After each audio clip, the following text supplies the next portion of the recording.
Hello friends, I am Mudassir Hamid and welcome to the lecture on common human diseases. Here in this lecture we will discuss about a very important human disease, human disorder, and that human disorder is AIDS. It is an acronym. The meaning of this acronym is Acquired Immunodeficiency Syndrome. As the name suggests, it is a disorder in which the deficiency of some of the components of immune system occurs. Or we can say that the immune system of a person becomes weak. How this immune system becomes weak? The reason behind the weakness of this immune system is a virus, and the name of that virus is human immunodeficiency virus.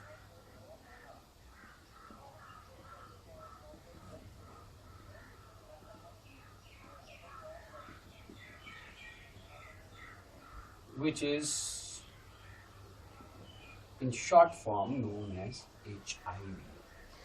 I have drawn a simple structure of HIV here. We will discuss this a bit later in this lecture. AIDS was first of all discovered in Los Angeles and San Francisco in 1981 among the homosexual males.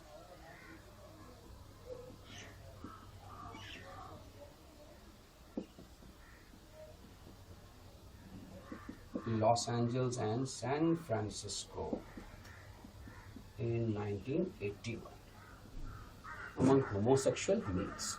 But in India, it was first of all discovered in Tamil Nadu among the commercial sex workers in 1986.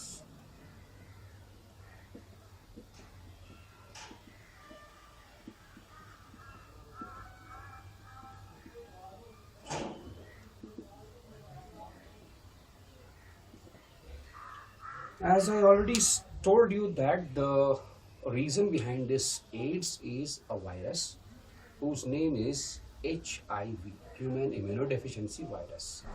Let us discuss about this virus in detail.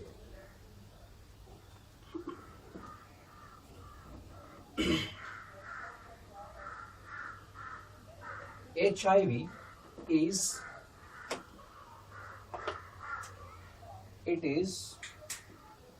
an enveloped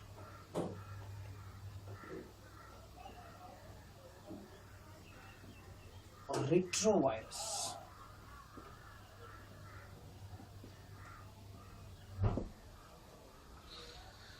You might be aware of this, that viruses are either naked viruses or enveloped viruses. Naked viruses are those viruses which only consist of a genetic material and a capsid which is composed of proteins. Genetic material may be either DNA or RNA, while as enveloped viruses contain an extra envelope which is composed of fatty acids, fats or carbohydrates or proteins. That extra covering is known as envelope. This HIV is an enveloped virus, means in addition to capsid composed of proteins and nucleic acids, it also contains an additional covering. That additional covering is mostly composed of glycoproteins. Right? Retroviruses. What are retroviruses? Retroviruses are those viruses in which the genetic material is RNA, a single-stranded RNA.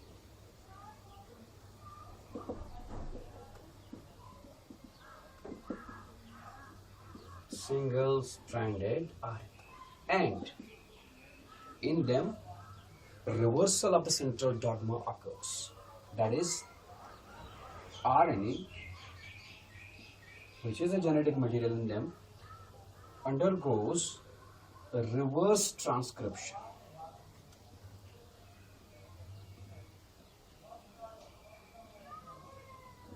And results in the formation of a complementary DNA, cDNA. Then later this cDNA undergoes normal transcription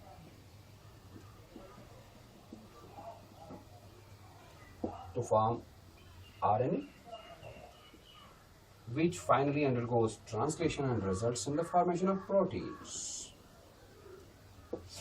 This reversal of flow of information from RNA to DNA. Otherwise, in majority of the living organisms, genetic information flows from DNA to RNA. But here you can see that genetic information is flowing from RNA to DNA. That's why we have named this, that's why it has been named as a reverse transcription. And for this reverse transcription, an enzyme is needed. That enzyme is known as reverse transcriptase.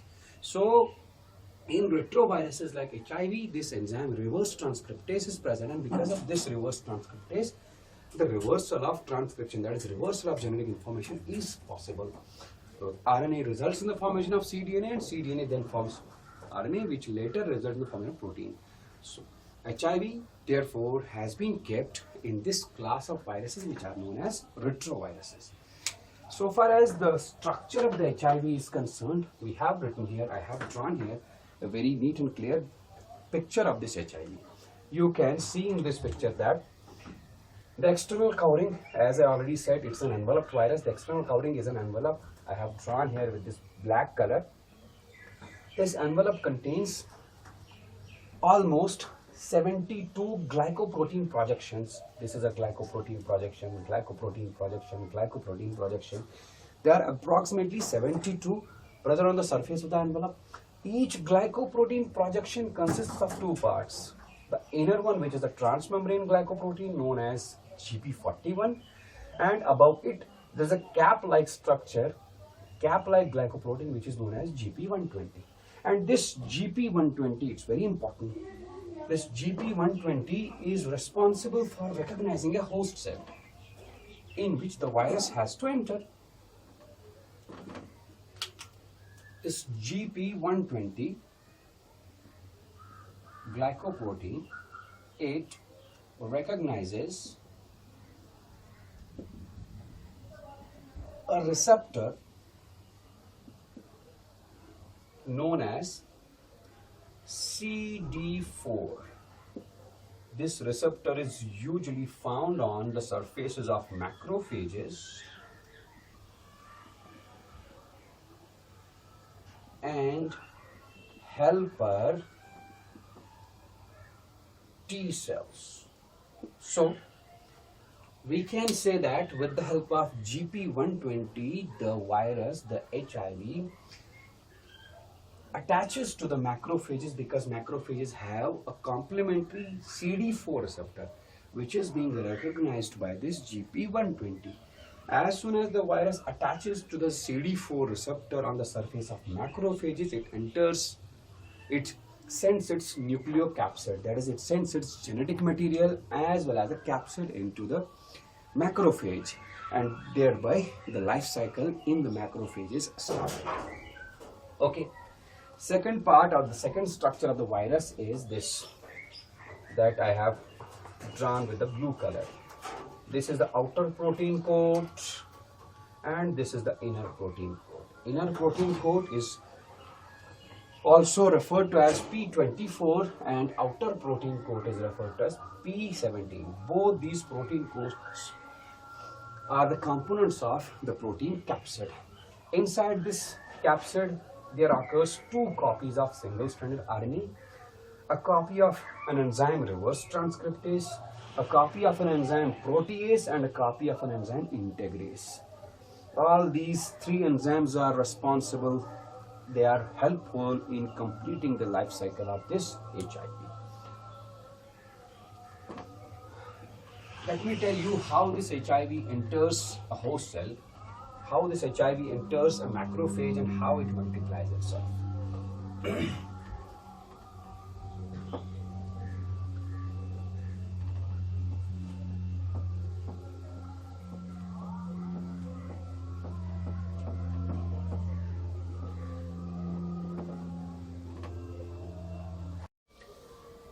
This is a macrophage here, and we will discuss about how this HIV enters this macrophage and completes its life cycle.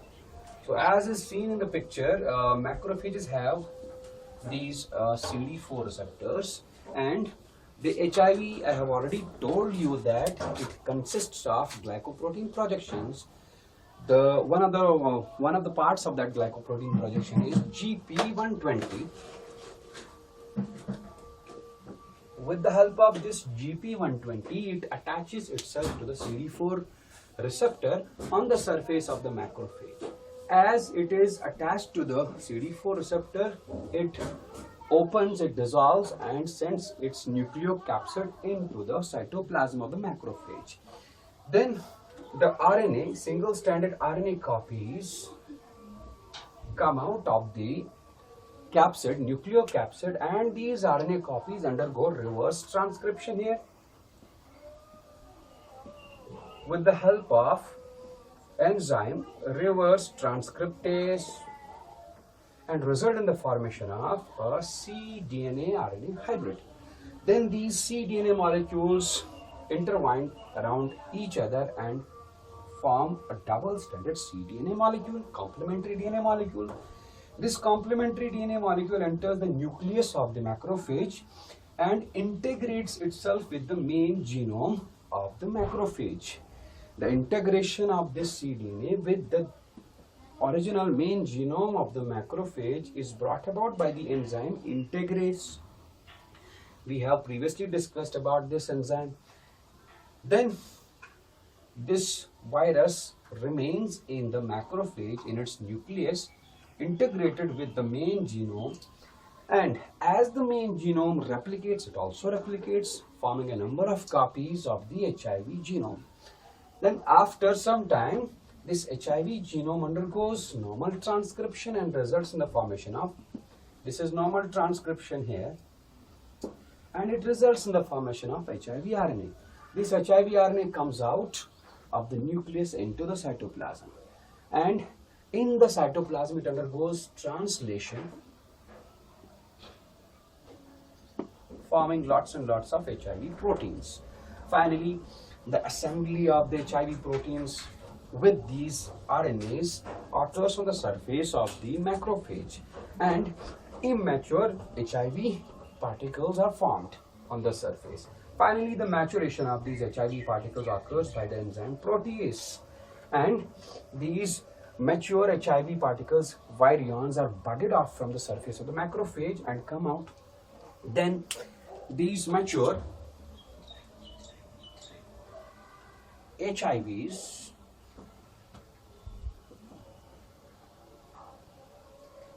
find a helper T lymphocyte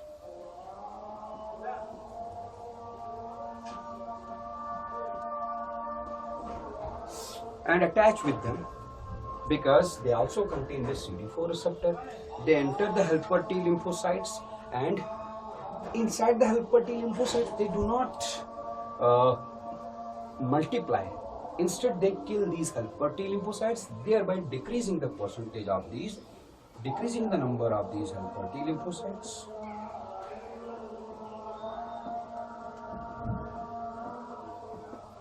Since helper T lymphocytes are very important in the functioning of killer T lymphocytes as well as B lymphocytes, without helper T lymphocytes, B lymphocytes are unable to produce antibodies, and killer T lymphocytes are unable to kill the pathogen. So, decreasing the number of helper T lymphocytes means decreased function of B lymphocytes, decreased function of humoral response, as well as decreased functioning of cell-mediated immune response.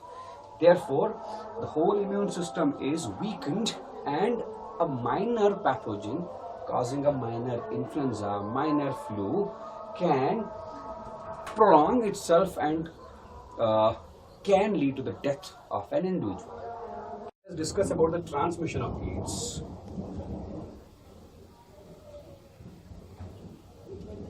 Transmission.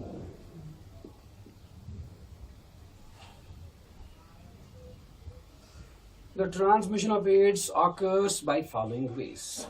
The first one is by sexual contact with infected persons.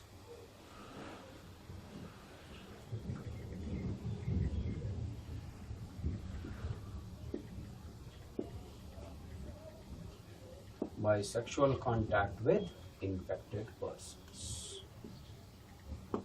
This one is seen in case of those persons, those individuals which have multiple sex partners. So those individuals having multiple sex partners are at a high risk of getting this AIDS. The second way of transmission is the transmission by contaminated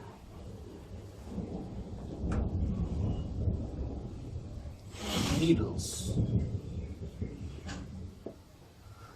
The contaminated needles are usually used by drug abusers, which use the contaminated syringes and contaminated needles to introduce the drug intravenously into their bodies.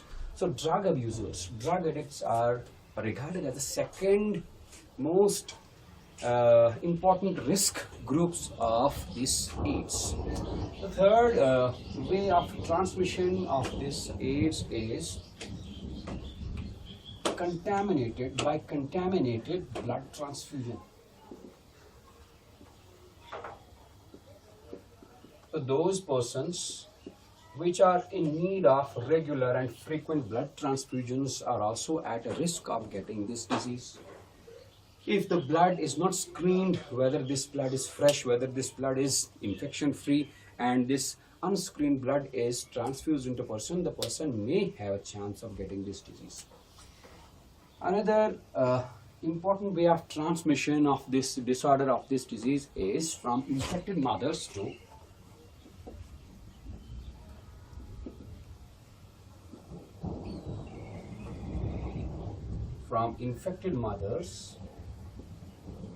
the child through placenta.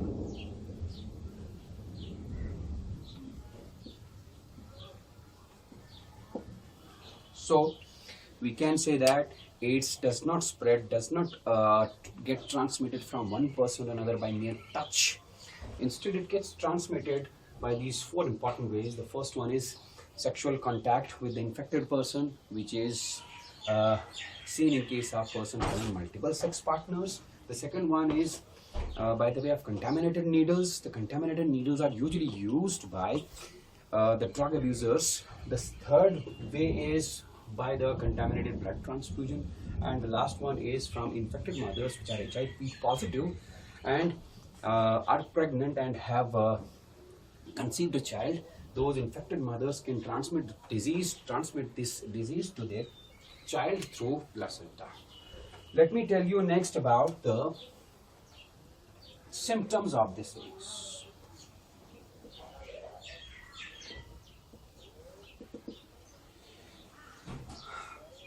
We have a very important point to note here, that is when a person gets infection, when a person is infected with HIV, the time from the infection may prolong, the time from the entry of the pathogen into the body may prolong, it may prolong up to 5 to 10 years.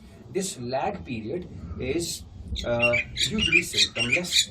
This lag period may be 2 years, 3 years, it may prolong up to 10 years, right? And the most important symptom of this disorder is deficiency of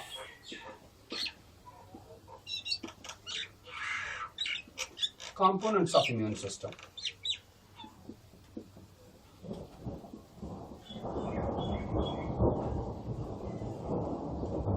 That is decrease in the number of Th lymphocytes. Due to this, I have already told you, due to the decrease in the number of Th lymphocytes, the whole immune system becomes weak, because these Th lymphocytes are responsible for the functioning of the humoral immune response as well as the functioning of the cell-mediated immune response. So decrease in their number will weaken the whole immune system. Therefore, a person, if infected by diseases like tuberculosis,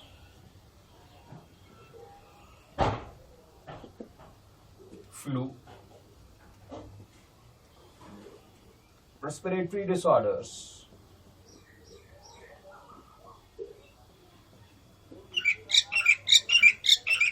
or some other mild infections cannot get treated, cannot overcome these infections. These infections prolong in the body of the person infected with HIV, and if the body is not overcoming these disorders, these mild disorders, the body can become weak day by day, and ultimately the death may result. Next, we will discuss about the diagnosis of this disorder. The diagnosis of AIDS is done by a test which is known as ELISA.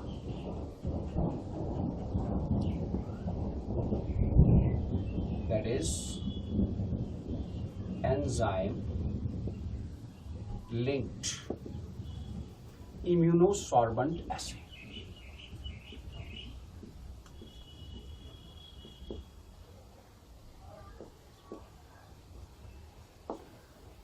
By this test, we can diagnose whether the person is infected by HIV or not.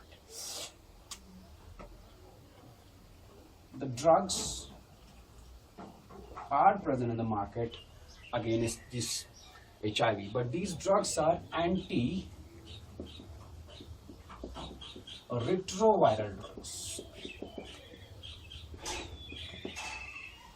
The problem with these drugs is that they cannot cure the disorder, they cannot cure the disease. Instead, they can only prolong the lifespan.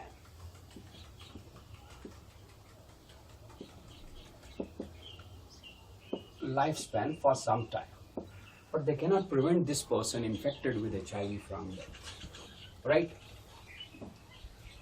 So I would like to conclude this topic by telling you about the prevention of this disorder.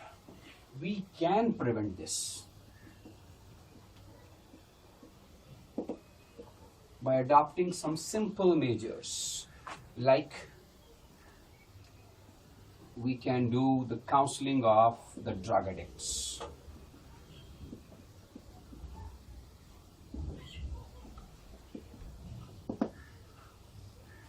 We can do the counseling of drug addicts to withdraw this usage, to withdraw this usage or abuse of the drugs.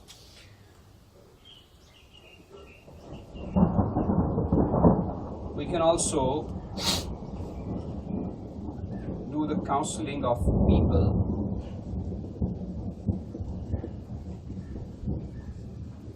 not to have multiple sex partners.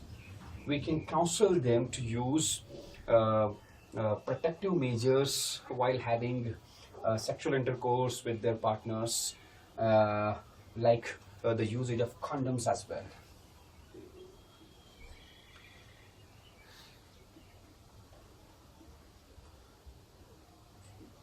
We can also prevent this by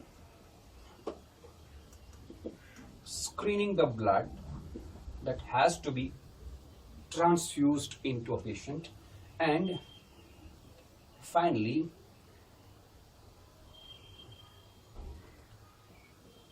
we can diminish the usage of contaminated needles.